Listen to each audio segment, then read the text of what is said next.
my lads. Nice man. Yo, how's it going? My name's Jamie Dykes. How the fuck is everyone doing tonight? Good stuff. I want to start by basically telling everyone a story, something happened to me and my wife. What the fuck? A few weeks ago, we took our 3-year-old nephew to the Cardiff Museum, not far from here. Anyone been to the Cardiff Museum lately? Yeah. Yeah, it's big, plenty of fucking potential to be a Witherspoons. A lot of fucking stairs in there, so you can pick your fucking toilet space wherever you want. So yeah, we walk in through the museum, and my 3-year-old nephew, cute little kid, and he ventures off to the dinosaur section, and he sort of sees this little dinosaur there with a really dour expression on his face. He's like, "Oh, Uncle Jamie, why is that dinosaur so sad?" So I just simply say, "Probably because all of his friends are dead." Which is a pretty funny fucking response.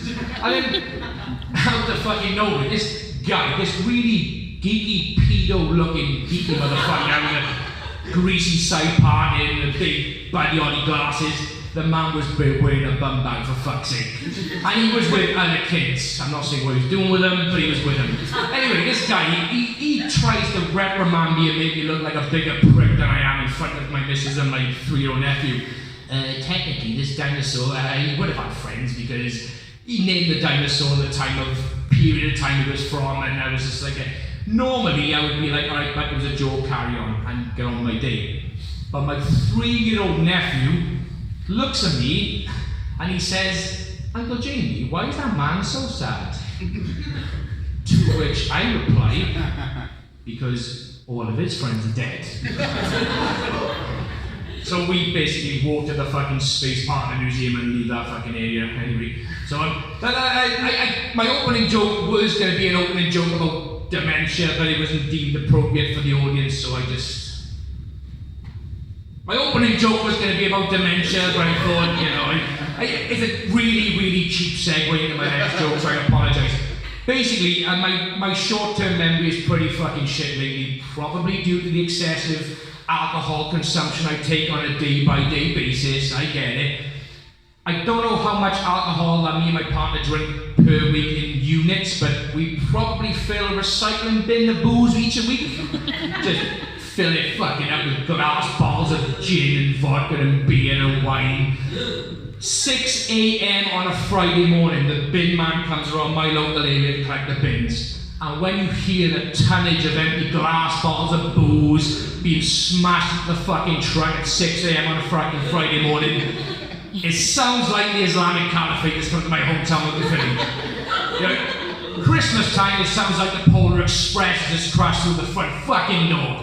It's frankly embarrassing. So, in order to cut down on some of this 6 a.m. early Friday morning shame, we've decided to cut down drinking from glass bottles of wine and vodka and beer, as you do.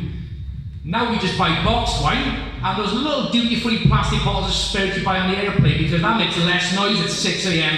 on a Friday fucking morning. Yeah, so any parents in the audience tonight? No? No one got kids? You are fucking lucky.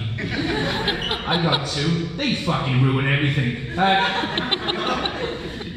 couple of years ago, we went on a family holiday to Mexico, to Mexico.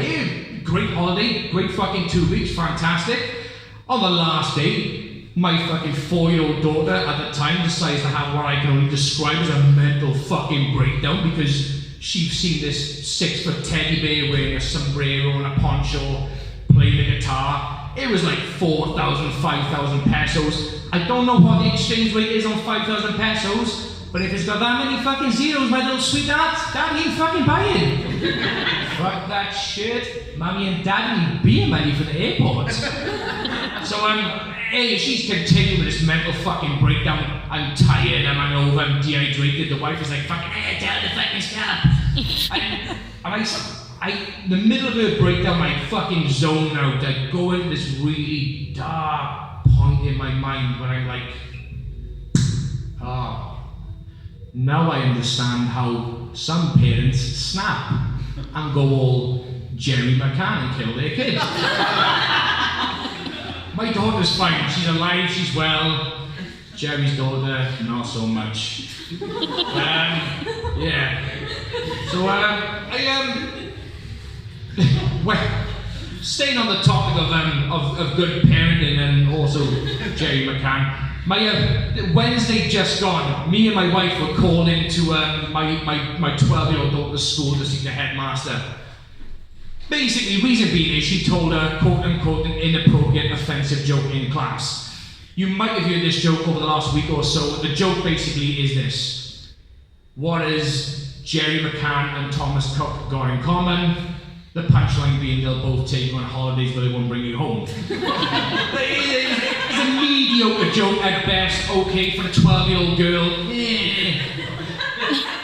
But this is where my parental influence comes in, whereby my daughter was pulled up in front of her classmates, reprimanded in front of the whole class, and the teacher said, that joke was highly offensive, highly inappropriate, and very disrespectful because Madeleine McCann was kidnapped!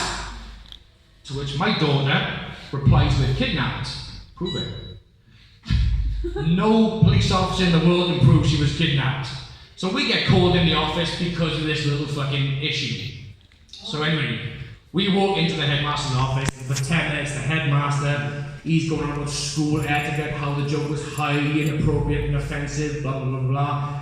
The teacher was standing there shaking her head and mumbling shit like she had a mixture of Parkinson's and fucking Tourette's. Oh, highly inappropriate, disrespectful. So, after 10 minutes of hearing two teachers talk about my daughter like she's John fucking Venables,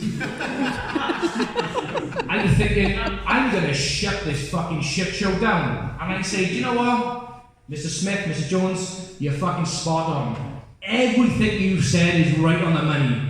That joke was highly insensitive, very disrespectful, absolutely disgusting. I look at my daughter and I say, Millie, you are grounded because that joke is disgusting. You have no idea what it's like to lose money on a Thomas Cook holiday. You know, shit, you are grounded. Not the response they were looking for, let me tell you. Anyway, I could go on, but I'm just going to fall flat on my ass. So, ladies and gentlemen, you've been fantastic. I've been Jamie Knight. Hope to see you again soon. Peace and love.